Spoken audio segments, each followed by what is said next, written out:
Quando pensamos em Deus, o que vem à sua mente? Um criador distante? Um juiz severo? Ou um pai amoroso que deseja se relacionar conosco? Nesta lição, somos convidados a ir mais fundo. Vamos conhecer o Deus que Jesus nos ensinou a chamar de Pai. Não apenas um título, mas a primeira pessoa da Trindade, a fonte da divindade e o autor do plano da salvação. Ao longo deste estudo, vamos descobrir quem é Deus Pai, segundo a revelação das Escrituras, como ele se mostra na história bíblica e como ele age no mundo por meio do Filho e também do Espírito Santo. Esta lição não é apenas informação, é, sobretudo, um convite a um relacionamento mais profundo, reverente e transformador com o Senhor. Porque o Deus que governa o universo é o mesmo Deus que nos chama de filhos.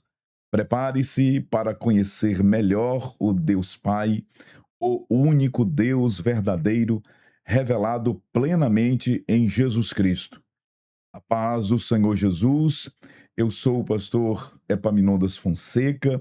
É uma alegria imensa, muito grande, ter você aqui comigo mais uma vez ou pela primeira vez.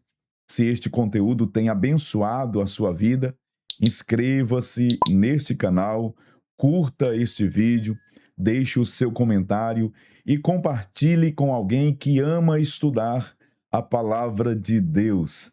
Não esqueça de ativar o sininho de notificações para não perder nenhum dos nossos estudos e vídeos. E se você desejar apoiar este ministério de forma mais próxima, torne-se um membro apoiador do canal. Basta você clicar no botão que aparece logo aqui embaixo, seja membro. Se você está pelo smartphone ou pelo computador, você tem aqui o botão Seja Membro. Dessa forma, você terá acesso a benefícios exclusivos e nos ajudará a levar o ensino bíblico ainda mais longe. Seja muito bem-vindo e vamos juntos crescer no conhecimento e na graça de nosso Senhor Jesus Cristo. Desta forma, convido você para a apresentação do slide que já está sendo projetado aí na sua tela. Lembrando que o assunto geral do trimestre, portanto, este primeiro trimestre do ano de 2026 é a Santíssima Trindade, o Deus único revelado em três pessoas eternas. E hoje, a segunda lição, vamos estudar o Deus Pai. Vamos para a leitura do texto áureo e da verdade prática. Acompanhe na sua tela. Ninguém conhece o Pai senão o Filho, e aquele a quem o Filho o quiser revelar. Mateus capítulo 11, versículo 27, parte C. A leitura da verdade prática.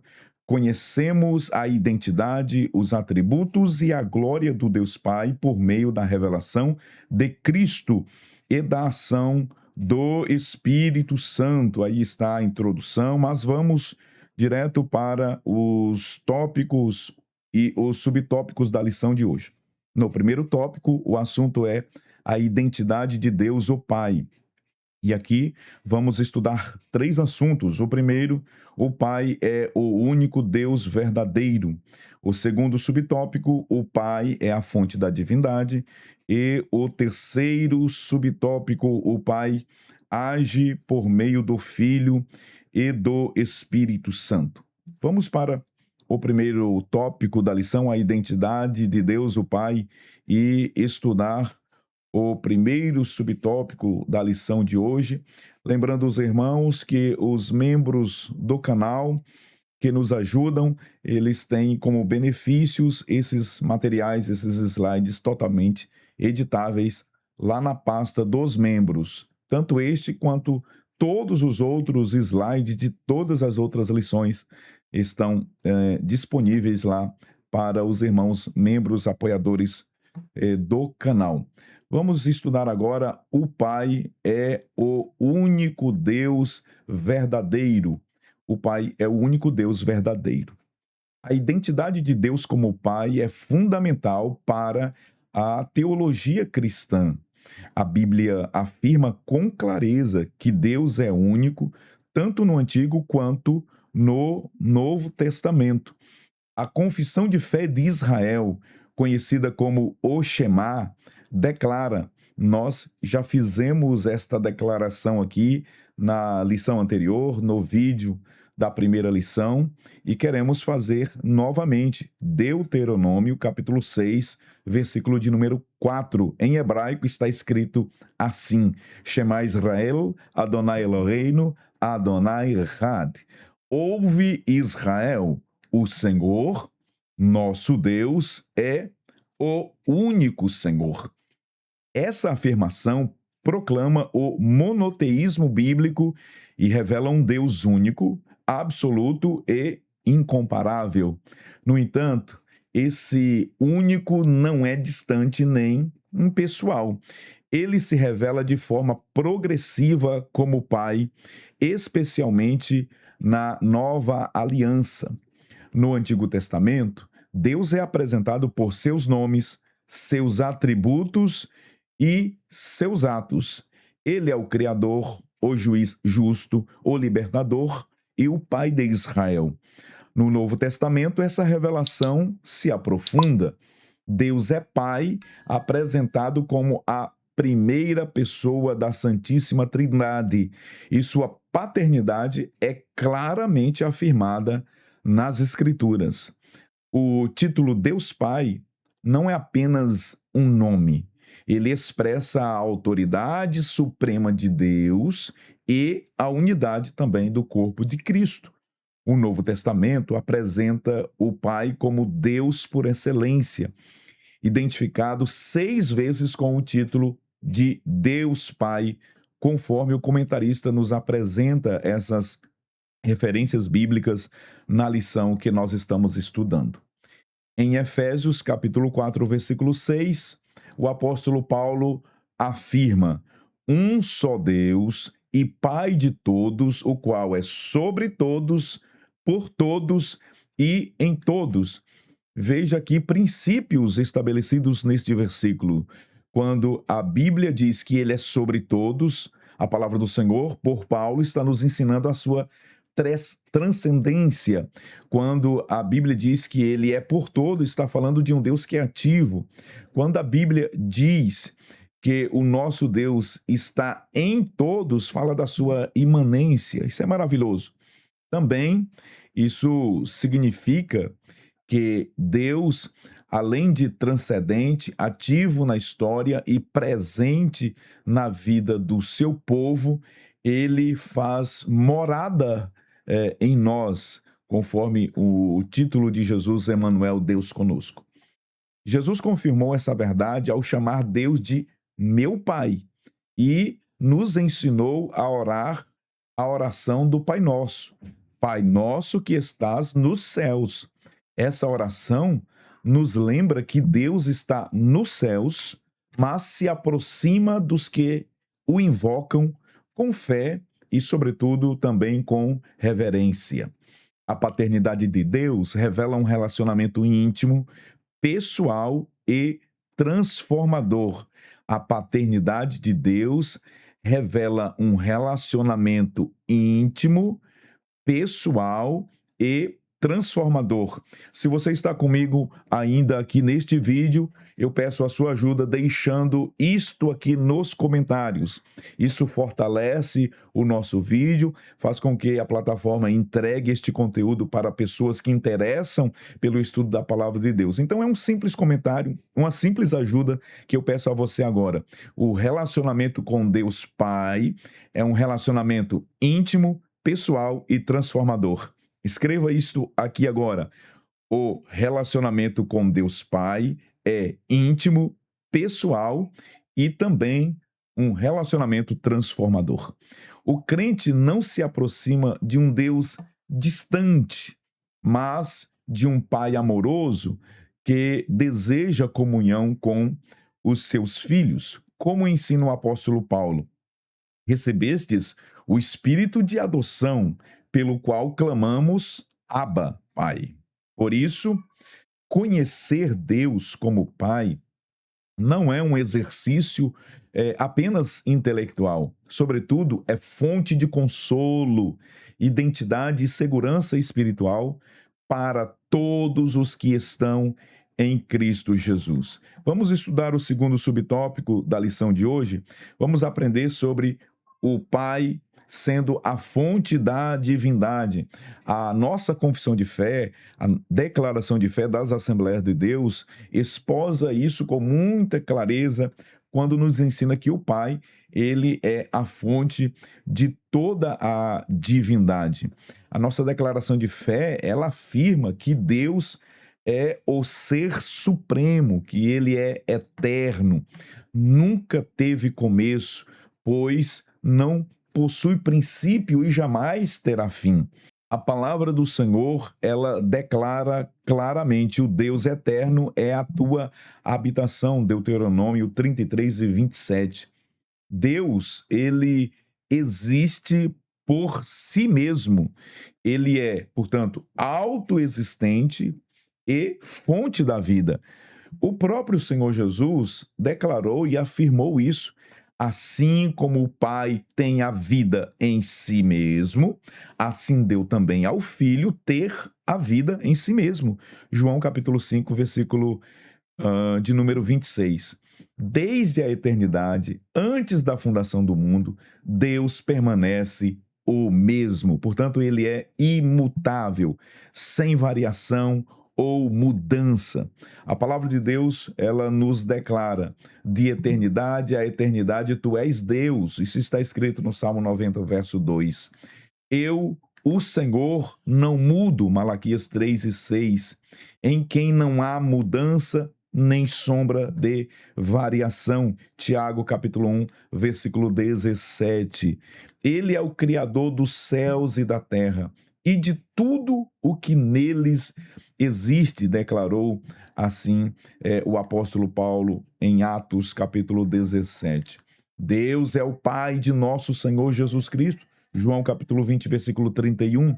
Ele é o Espírito doador, ele é o Espírito sustentador, doador de toda a vida, de toda a existência. Como afirma o patriarca Jó: o Espírito de Deus me fez e a respiração do El Shaddai me dá vida. Jó 33:4. O Pai é a primeira pessoa da Santíssima Trindade. Ele é a origem, é a fonte eterna de toda a divindade. Dele o Filho é gerado e dele procede o Espírito Santo. João capítulo 15, versículo 26, Hebreus capítulo 1, do versículo 1 ao versículo 3, nos declara isto. Assim, confessamos um único Deus, verdadeiro, eterno em sua essência, perfeito em sua natureza e, claro, glorioso em sua revelação. Portanto, demonstrando que Pai, Deus Filho, Deus Espírito Santo possuem a mesma essência, são coexistentes, são três pessoas coexistentes, coeternas e que possuem a mesma substância. Um único Deus que se manifesta, que se revela, que se apresenta em três pessoas distintas, em que pese serem pessoas distintas, são participantes da mesma natureza divina, da mesma essência divina. Vamos para o terceiro subtópico. O Pai age por meio do Filho e do Espírito. O Pai age por meio do Filho e do Espírito Santo. É aquilo que nós chamamos de a ação de Deus é trinitária e inseparável. A paternidade divina é uma das chaves centrais para compreendermos a teologia trinitária bíblica. Quando a Escritura chama Deus de Pai, ela não apenas identifica sua posição na Trindade, mas revela como as três pessoas divinas operam de forma inseparável. Essa ação conjunta não indica subordinação nem inferioridade. Preste muita atenção neste tópico, neste ponto. Esta ação aqui de inseparabilidade, de distinção das pessoas, não significa inferioridade nem subordinação. Não há hierarquia com as pessoas da Trindade. Não. O que Deus é, o Filho é, o Espírito também é. Não há nada que se diga de Deus o Pai que não se possa dizer do Deus o Filho, nem tampouco do Deus Espírito Santo. Pois as três pessoas da Santíssima Trindade são da mesma essência, são da mesma natureza, possuem os mesmos atributos. E dessa forma não há que se falar em subordinação ou inferioridade, a não ser que consideremos a subordinação do ponto de vista funcional, quando a gente observa a economia da Trindade e suas funções ao longo da história bíblica. Vamos verificar que, pelo contrário, nós temos isso expressando uma distinção apenas funcional no plano da revelação e da salvação, aquilo que nós já pontuamos. Por isso, a obra do Pai jamais pode ser separada da obra do Filho e também do Espírito Santo. Veja o que o apóstolo Paulo nos explica. Ele diz o seguinte: há diversidade de dons, mas o Espírito é o mesmo. Há diversidade de ministérios, mas o Senhor é o mesmo. Há diversidade de operações, mas é o mesmo Deus que opera tudo em todos. Primeira carta de Paulo aos Coríntios, capítulo 12, versículos 4 a 6. Essa mesma estrutura trinitária aparece em Efésios, capítulo 4, versículo 4 a seguir, onde o apóstolo Paulo destaca a unidade do Espírito, do Senhor Jesus Cristo e de Deus Pai. A obra de Deus é uma só, porém mediada de forma distinta por cada pessoa da Trindade. A criação é um exemplo claro dessa cooperação trinitária. Veja, o Pai falou em todas as coisas sendo criadas. O Pai, ele declara, e todas as coisas, elas foram estabelecidas, elas foram criadas. Salmo 33, verso 9. Porque falou e tudo se fez, mandou e logo tudo apareceu. O Filho, por sua vez, executou a obra criadora. Veja lá, João capítulo 1, versículo 3. Tudo que foi feito por meio dele. E o Espírito Santo pairava por sobre a face das águas, participando ativamente da criação. Gênesis capítulo 1, versículo 2. No princípio criou Deus os céus e a terra era sem forma e vazia, e o Espírito do Senhor, Jeová, pairava por sobre a face das águas. Da mesma forma, na redenção, o Pai planejou a salvação desde a eternidade, conforme Tito capítulo 1, versículo 2. O Filho cumpriu a obra redentora e, após a sua ascensão aos céus, o Espírito Santo foi enviado conforme a promessa de João capítulo 14, versículo 26. O envio do Espírito pelo Pai e pelo Filho revela a perfeita missão conjunta da Trindade na história da salvação. É isso que nós queremos falar por funcionalidade, ou mesmo se alguém quiser apontar esta subordinação, mas do ponto de vista apenas e tão somente funcional, não de natureza, jamais. O credo de Atanásio, ele afirma exatamente isso. Na Trindade não há o primeiro nem o último, maior nem menor. As três pessoas são coeternas e iguais entre si. Esse princípio nos preserva de qualquer interpretação que diminua a unidade e a igualdade das pessoas divinas. Portanto, afirmar que o Pai age por meio do Filho e do Espírito Santo é reconhecer a perfeita harmonia do Deus triuno. Vamos para o segundo tópico da lição.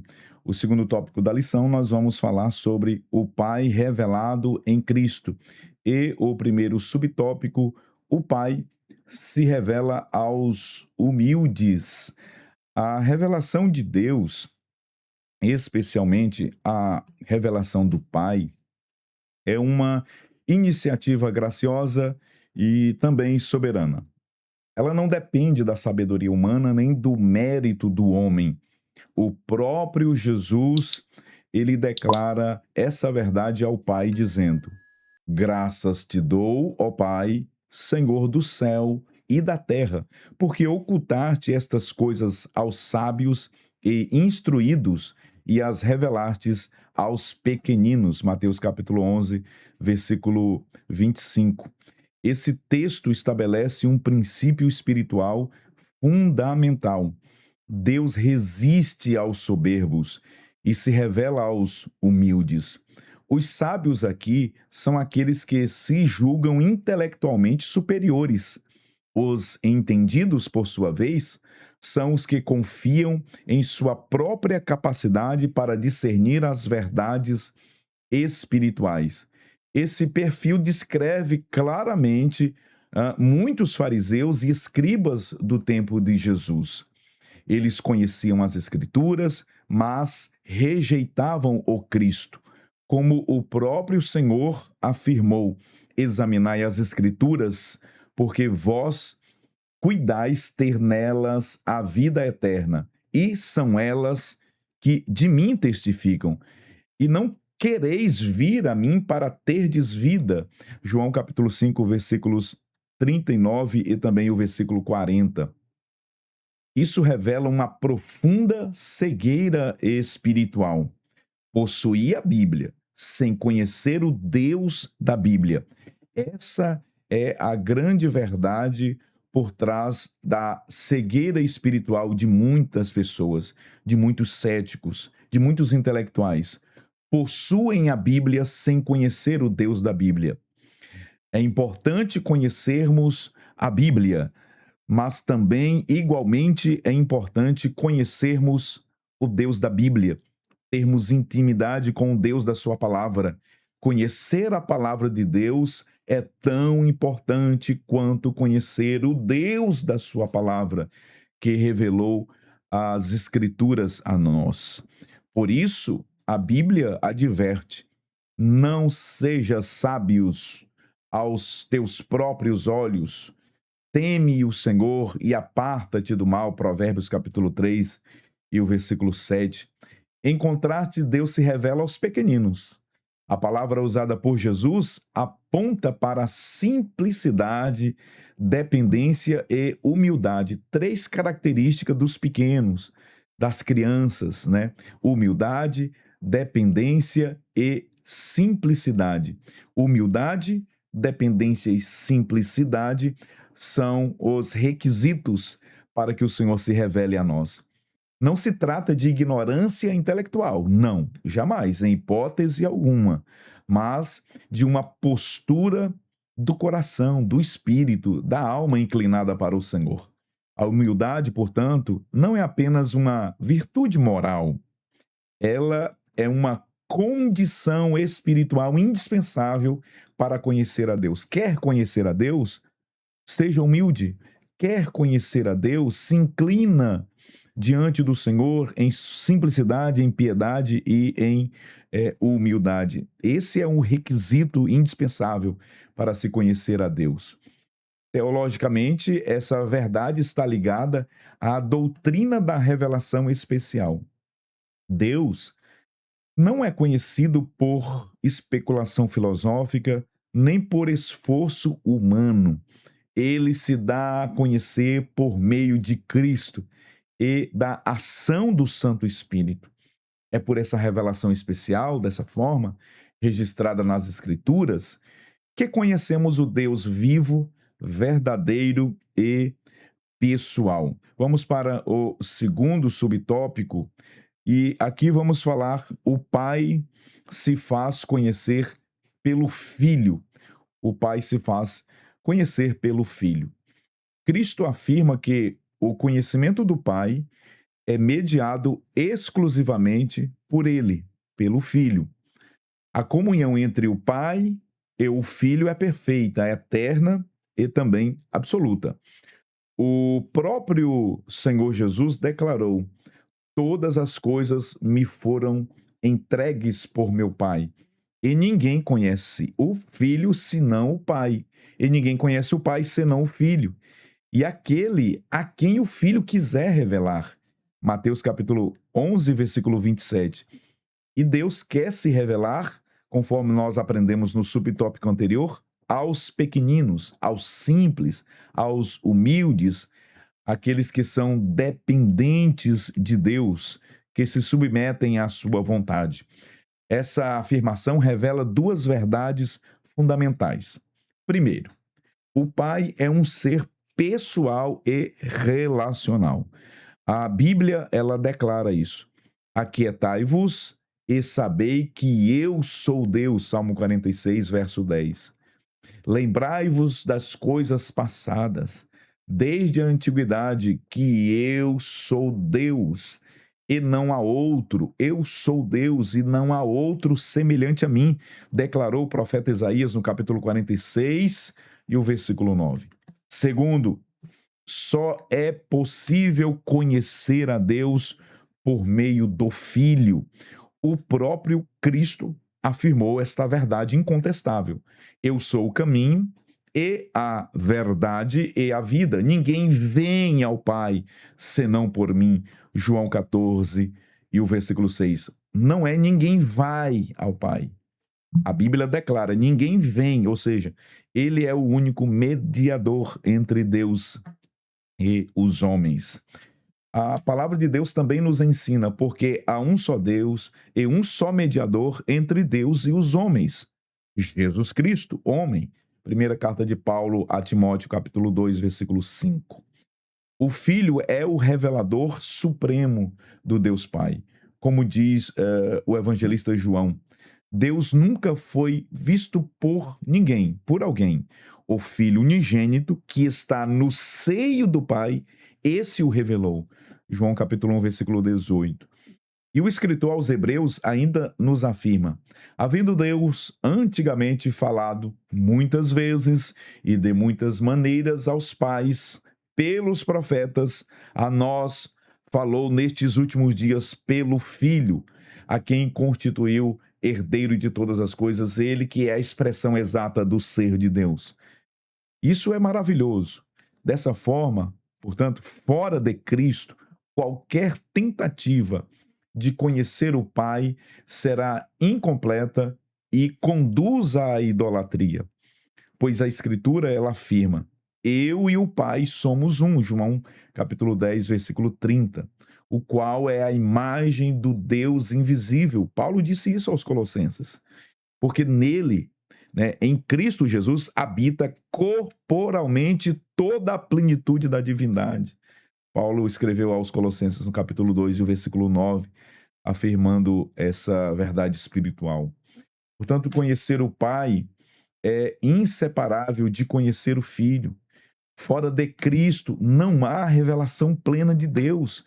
Precisamos ter em mente essa verdade. Fora de Cristo não há plena revelação de Deus. Somente por meio de Jesus Cristo, a imagem exata do ser de Deus, do que Deus é, nós chegamos ao conhecimento do nosso Senhor, do Deus Pai.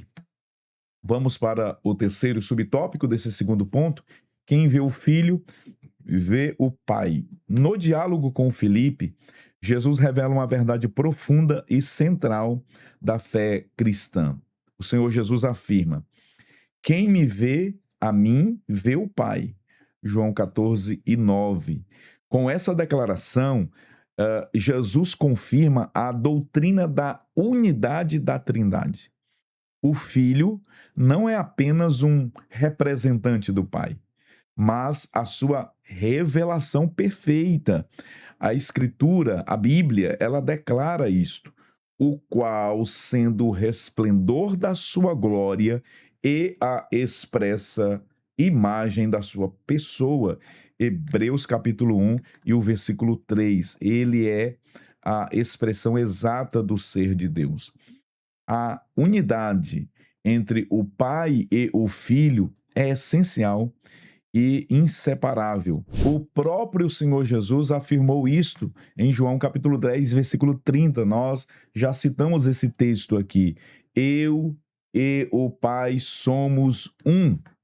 Essa unidade não significa que pai e filho sejam a mesma pessoa, mas que compartilham a mesma natureza. É aquilo que nós aprendemos em teologia, né? A unidade composta da divindade. Nós temos uma unidade absoluta que é demonstrada, mas a Trindade ela se comporta em uma unidade composta, conforme nós já estudamos em outros vídeos aqui no canal. As obras, as palavras e o caráter de Jesus expressam diretamente a ação do Pai. Jesus ele afirmou esta verdade: não crês tu que eu estou no Pai e que o Pai está em mim? As palavras que eu vos digo, não as digo de mim mesmo, mas o Pai que permanece em mim é quem faz as obras. João 14, do 10 ao 11. O Senhor viveu em plena comunhão e submissão à vontade do Pai. Ele declarou ainda: a minha comida é fazer a vontade daquele que me enviou e realizar a sua obra. Jesus ainda disse: não posso eu de mim mesmo fazer coisa alguma. João 5,30. E ainda mais, porque desci do céu não para fazer a minha vontade, mas a vontade daquele que me enviou. O Senhor declara: nada faço de mim mesmo, mas falo como o Pai me ensinou. Assim, conhecer Jesus é experimentar a presença do Pai. Isso é maravilhoso. O próprio Senhor prometeu: aquele que tem os meus mandamentos e os guarda, esse é o que me ama. E aquele que me ama será amado de meu Pai. E eu o amarei e me manifestarei a ele. João 14 e o versículo 21 e também versículo 23.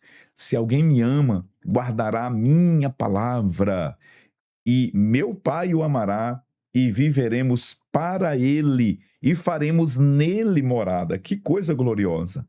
Portanto, ver o Filho é conhecer o Pai, e andar com Cristo é viver em comunhão com Deus, o Eterno, o Todo-Poderoso.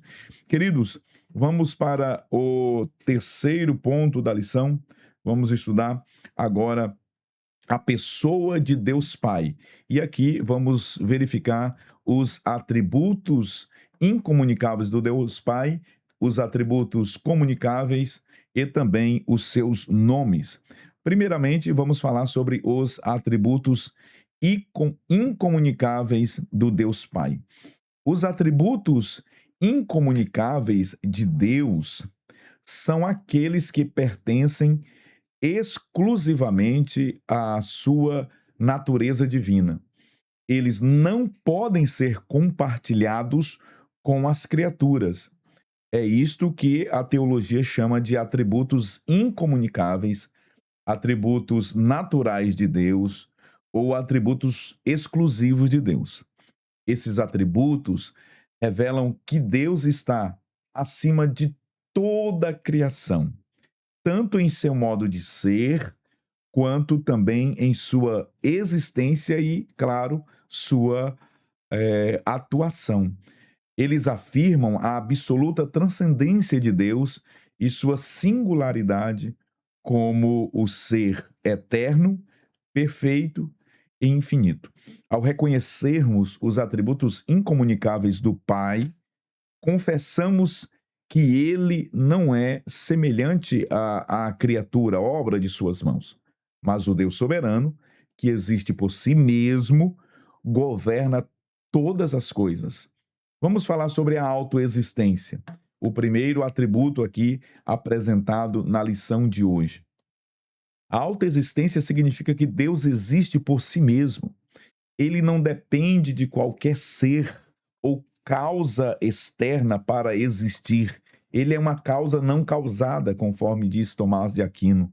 O próprio Jesus, ele declarou, porque como o Pai tem a vida em si mesmo, assim deu também ao Filho ter a vida em si mesmo, João 5:26. Esse atributo contrasta com toda a criação que é contingente e depende de Deus para existir. Inclusive, no nosso caso, o nome revelado a Moisés na sarça ardente expressa essa verdade. Eu sou o que sou. Yerier, Asher, Yerier.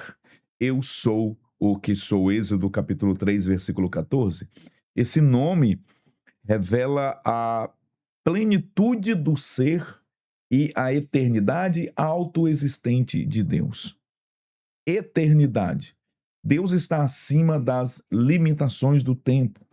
Ele não apenas existe desde a eternidade passada, mas transcende o próprio tempo. Ele é o Senhor do tempo, ele está fora do tempo. Deus, portanto, é aquilo que nós chamamos atemporal. A Bíblia, ela declara essa verdade. Antes que os montes nascessem, ou que tu formasses a terra e o mundo, mesmo de eternidade a eternidade, tu és Deus. Salmo 90, verso 2. Deus não tem origem, Deus não tem fim. Ele, o Senhor Deus, declarou essa verdade. Assim diz o alto, assim diz o sublime, o que habita a eternidade. Isaías 57:15. Vamos falar agora também sobre o atributo da imutabilidade. Deus não muda em sua essência, natureza, vontade ou caráter. Isso é imutabilidade. Deus não muda em seu caráter, em sua vontade, em sua essência. Anote isso nos comentários. Imutabilidade significa que Deus não muda em seu caráter, em sua vontade, em sua essência. Deus, ele é perfeitamente constante e absolutamente confiável. Você pode confiar no Senhor. Deus não muda, ele não é como o homem que muda de posicionamento, que não sustenta a sua palavra. Ainda que nós permaneçamos ou nos tornemos ou sejamos infiéis, o Senhor, nosso Deus, ele é fiel. A imutabilidade de Deus nos assegura e nos dá esse chão, esta rocha para firmarmos os nossos pés. Ele é imutável, porque eu, o Senhor, não mudo, disse o profeta Malaquias no capítulo 3, versículo 6. E também em Tiago, em quem não há mudança nem sombra de variação. Tiago capítulo 1, versículo 7. Deus age no tempo, mas sem sofrer qualquer alteração em seu ser. Vamos falar sobre a onipotência? Deus possui poder ilimitado para realizar tudo o que deseja, preste atenção, de acordo com sua vontade e de acordo com a sua natureza. Jó reconhece essa verdade quando ele disse, né? Bem sei que tudo podes e nenhum dos teus planos podem ser frustrados. Jó 42:2. O anjo do Senhor, ele declarou, porque para Deus nada é impossível. Lucas capítulo 1, versículo 37. Entretanto, a onipotência divina nunca age contra o próprio caráter de Deus. É preciso que fique claro, a onipotência nunca agirá contra o caráter, contra a natureza, contra a vontade de Deus. A Bíblia, ela afirma para que por duas coisas imutáveis, nas quais é impossível que Deus minta. É impossível que Deus minta. É impossível Deus agir contra a sua própria natureza e o seu próprio caráter, porque isso faz parte da sua essência, da sua natureza, da sua existência. Vamos falar sobre a onisciência. Deus conhece todas as coisas desde a eternidade e de modo perfeito. Seu conhecimento não é progressivo, mas é imediato e perfeito. O salmista, ele declara essa verdade: Senhor, tu me sondastes e me conheces, tu conheces o meu assentar e o meu levantar. De longe entendes o meu pensamento. Salmo 139, versos 1 e 2. E ainda a palavra do Senhor afirma: todas as coisas estão nuas e patentes aos olhos daquele com quem temos de tratar. Hebreus 4 e 13. Vamos falar sobre a onipresença? Deus está presente em todos os lugares ao mesmo tempo, com a totalidade do seu ser. Isso é onipresença. Quer dizer que Deus, ele está presente em todos os lugares ao mesmo tempo, mas não significa que, conforme disse o comentarista, Deus esteja misturado com a criação, que ele é transcendente, mas ao mesmo tempo Deus ele pode e está em todos os lugares. Olha o que o salmista ele declara: para onde me irei do teu espírito? Ou para onde fugirei da tua face? Se subir ao céu, tu aí estás. Se fizer no inferno a minha cama, eis que tu ali estás também. Salmo 139, versículo 7 e 8. O Senhor afirma por meio do seu profeta: porventura, não encho eu os céus e a terra? Profeta Jeremias, capítulo 23. Essa verdade consola o crente. Essa verdade, ela nos traz alento, pois Deus sustenta todas as coisas pela sua presença poderosa, e ele é antes de todas as coisas. O Senhor, ele é poderoso e todas as coisas subsistem por meio dele. Eu vou deixar uma tabela aqui, e essa tabela é a tabela dos atributos incomunicáveis de Deus, os atributos que são exclusivos de Deus, que nós chamamos também de atributos naturais de Deus, aqueles que não são compartilhados com as criaturas. Vamos falar agora sobre os atributos comunicáveis do Pai, ou seja, aqueles que são compartilhados conosco, seus filhos, suas criaturas. Os atributos comunicáveis do Pai refletem o caráter moral de Deus o Pai. São qualidades divinas que ele compartilha com as suas criaturas. Ainda, claro, de forma limitada. Esses atributos refletem aspectos do caráter e da moral de Deus que podem ser percebidos em grau menor no ser humano criado à sua imagem e semelhança. A Bíblia, ela declara: e disse Deus, façamos o homem à nossa imagem, conforme a nossa semelhança. E Deus criou o homem à sua imagem e à sua semelhança. Deus assim o fez, para que comunicasse os atributos compartilháveis de Deus conosco. Esses atributos destacam-se alguns como fundamentais para a vida cristã. Vejamos, a santidade, que é um atributo de Deus, mas que ele comunica conosco. Deus é santo em sua essência e ele chama seus filhos para viverem em santidade. Isso é compartilhamento de santidade. A palavra de Deus diz: santos sereis, porque eu, o Senhor, vosso Deus, sou santo. Levítico 19, 2. E ainda o apóstolo Pedro afirma: mas, como é santo aquele que vos chamou, sede vós também santos em toda a vossa maneira de viver. Veja o compartilhamento da santidade conosco. Outro atributo, aliás, este é a essência de Deus, porque Deus é amor. É o atributo que responde pelo ser de Deus, o amor. Deus é amor em sua própria essência, disse o apóstolo João. E esse amor se reflete em nossa relação com Deus e com o próximo, o nosso irmão. Jesus ensinou: amarás o Senhor teu Deus de todo o teu coração e de toda a tua alma e de todo o teu pensamento.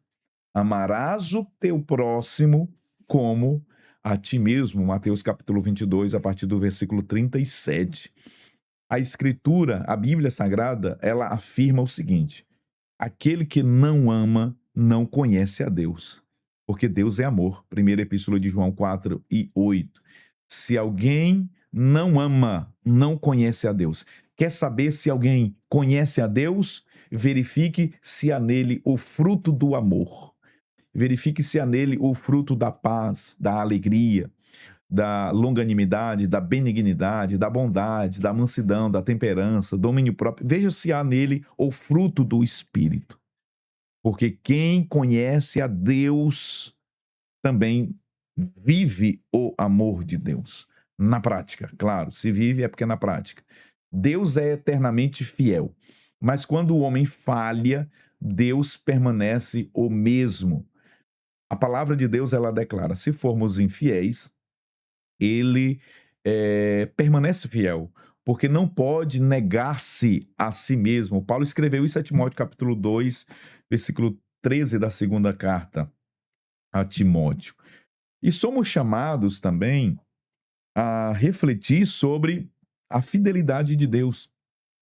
O Senhor diz à sua igreja: ser fiel até a morte, a Esmirna, não é? E dar-te-ei a coroa da vida. Apocalipse capítulo 2, versículo 10. Vamos falar sobre outra essência de Deus, é a bondade. Deus é bom em todo o tempo. Sua bondade alcança todas as gerações. O salmista, ele declara isto: porque o Senhor é bom e a sua misericórdia dura para sempre. O Salmo 100, verso 5. Essa bondade deve ser visível na vida de todo crente, deve ser perceptível. A Escritura ensina que a bondade é fruto do Espírito. Nós já declaramos aqui o fruto do Espírito: amor, alegria, paz, longanimidade, benignidade, bondade. Aos Gálatas capítulo 5, versículo 22.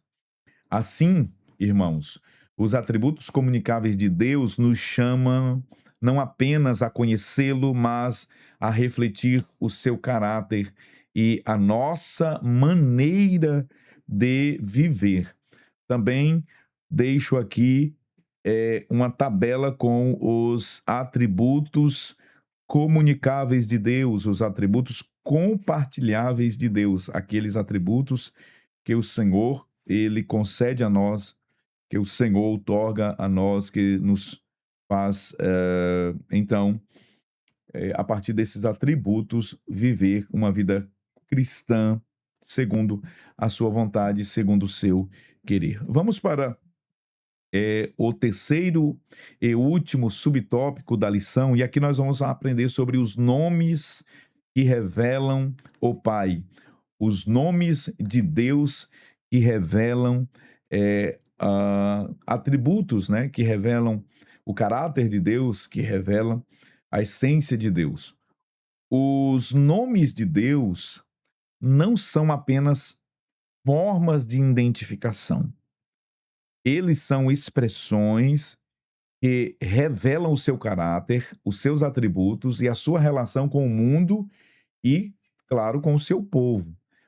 Cada nome divino registrado nas Escrituras comunica uma dimensão específica da natureza de Deus. A multiplicidade desses nomes revela a riqueza e também a complexidade do ser divino. Verifica-se no Antigo Testamento, né, o nome está diretamente ligado à identidade e à missão de quem o porta. O próprio Senhor, o Deus, declarou a Moisés e disse: farei passar toda a minha bondade por diante de ti e apregoarei o nome do Senhor diante de ti. Quando aplicado a Deus, o seu nome não é uma construção humana, nem fruto da imaginação do homem. Não, jamais. Antes, é uma autorrevelação divina. Portanto, os nomes de Deus são revelações de Deus para nós. É uma autorrevelação divina. Deus se dá a conhecer por meio de seus nomes, revelando quem ele é e como deseja ser conhecido. Nós devemos verificar que os nomes divinos constituem a linguagem que Deus utiliza para se dar a conhecer àqueles a quem ele se revela. Assim, dessa forma, conhecer os nomes de Deus é aprofundar o conhecimento do próprio Deus e da sua obra na história da salvação. Nomes de Deus no Antigo Testamento, como, por exemplo, Elohim. Elohim é o primeiro nome de Deus registrado nas Escrituras. Muitos distinguem, né, os títulos dados a Deus com o nome de Deus. Muitos dizem que o nome de Deus é o tetagrama sagrado, Yud-Heh, Vav-Heh, o tetagrama sagrado que aparece no texto de Êxodo. E outros dizem que os nomes que aparecem, os mais variados, são títulos de Deus que revelam seus atributos, seu caráter, sua atuação. Mas vamos falar aqui sobre alguns deles. O primeiro, Elohim. A Bíblia declara no primeiro versículo: no princípio criou Deus os céus e a terra. Bereshit bara Elohim. Bereshit bara Elohim. No princípio, Bereshit criou bara Deus, Elohim. Observe que o termo Elohim possui a forma plural, mas o sentido é singular. A forma é plural, mas o sentido é singular. Ele expressa a grandeza, a soberania e o poder de Deus como Criador. Preste atenção, esse aspecto plural aparece novamente quando Deus diz: façamos o homem à nossa imagem, conforme a nossa semelhança. Gênesis 1:26. Embora Israel confessasse um monoteísmo absoluto, ouve Israel, o Senhor nosso Deus é o único Senhor. Veja que o uso do termo Elohim estabelece uma base conceitual para o desenvolvimento da doutrina da Trindade, quer queiram ou não. Isso fica muito claro pela expressão Elohim, pelo nome Elohim, que é uma forma plural, mas que nós sabemos tratar-se de um único Deus que se revela em três pessoas distintas. Nós temos, portanto, na palavra Elohim, a base ou princípio no Antigo Testamento para o desenvolvimento progressivo da revelação da Santíssima Trindade em três pessoas com a mesma essência, com os mesmos atributos. Vamos para o segundo nome. El Shaddai é traduzido como Deus Todo-Poderoso. Esse nome aparece especialmente nos contextos patriarcais e nas confirmações da aliança divina. O próprio Deus declara a Abraão: eu sou o Deus, o Todo-Poderoso, o El Shaddai, anda na minha presença e ser perfeito. Gênesis 17:1. O termo Shaddai comunica força, suficiência e poder absoluto. Ele está ligado à provisão e à sustentação divina. Mais tarde, essa bênção ela foi reafirmada. E Deus Todo-Poderoso, El Shaddai, te abençoe. Isso está lá em Gênesis capítulo 28, versículo 3. Sob esse nome, Deus estabelece e confirma sua aliança com Abraão, revelando a sua fidelidade. O pastor israelense Menu Kalish, ele afirma que esse termo, esse nome, Shaddai, é procedente de uma raiz verbal que significa peitos que amamentam. Dessa forma, isso nos faz pensar na metáfora de uma mãe que alimenta o seu filho com leite materno. O leite materno, ele é suficiente para a criança em uma fase de sua vida, em uma determinada fase de sua vida. A criança não necessita de outro alimento senão o leite materno. O poder suficiente que tem o leite materno de sustentar o bebê, a criança, por sua mãe. Deus está dizendo: eu sou tudo o que vocês precisam. Eu sou o sustento necessário. Era isso que Deus estava dizendo para Abraão quando ele disse: eu sou o El Shaddai. Eu sou aquele que te sustenta, Abraão. Eu sou suficientemente para a sua vida, para que você possa alcançar a terra prometida. É isso que Deus estava dizendo para Abraão. Vamos falar agora sobre Adonai e Kyrios. Adonai em hebraico significa Senhor ou Mestre.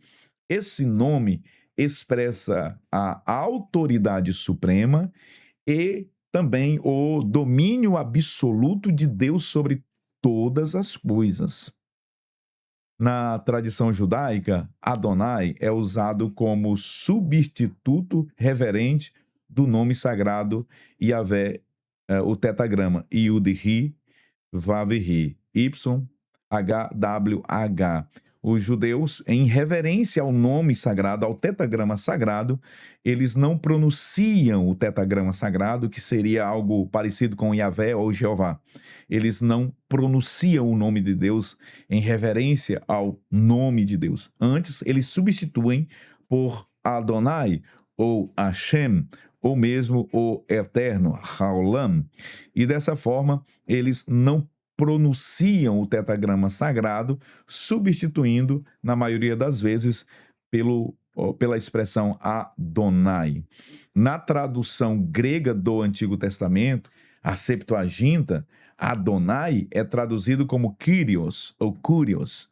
Esse termo é aplicado ao Novo Testamento, tanto a Deus quanto a Cristo. Dessa forma, no Novo Testamento, quando o tetagrama ele foi trazido ou levado para os textos do Novo Testamento, ou que mesmo a tradução da Septuaginta traduzia o termo ou o tetagrama, a expressão utilizada pelos tradutores gregos era Kyrios, Senhor, para se referir ao tetagrama, ao nome de Deus, Yud-Rei, Vav-Rei.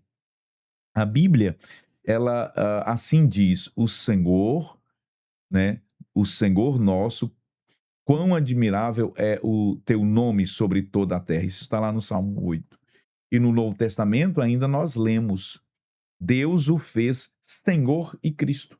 Atos 2:36.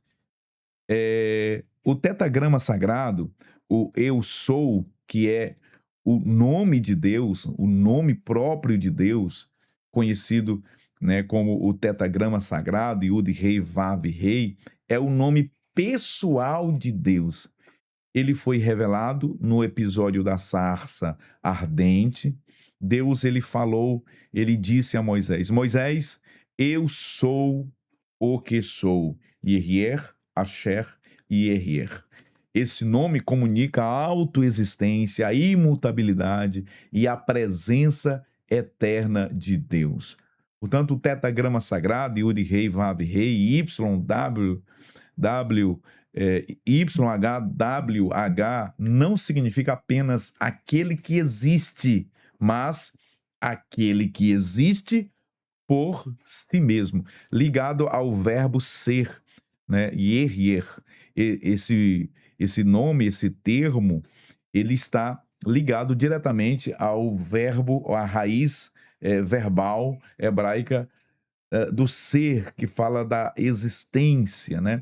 Esse nome revela um Deus que é, que foi e que sempre será. Um Deus que é, que foi e que sempre será.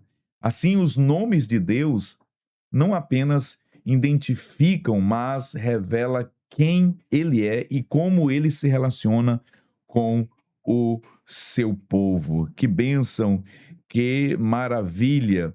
Nós temos aqui a tabela com os nomes hebraicos de Deus, muitos nomes que eu selecionei e trouxe aqui para os irmãos. Vai ficar também disponível aí nos slides para os membros do canal. Aqueles que não são membros são convidados a se tornarem membros para terem acesso exclusivos a esses materiais. Que maravilha! Dessa forma, nós chegamos ao final de mais uma lição maravilhosa. E aqui nós aprendemos com o estudo da palavra de Deus.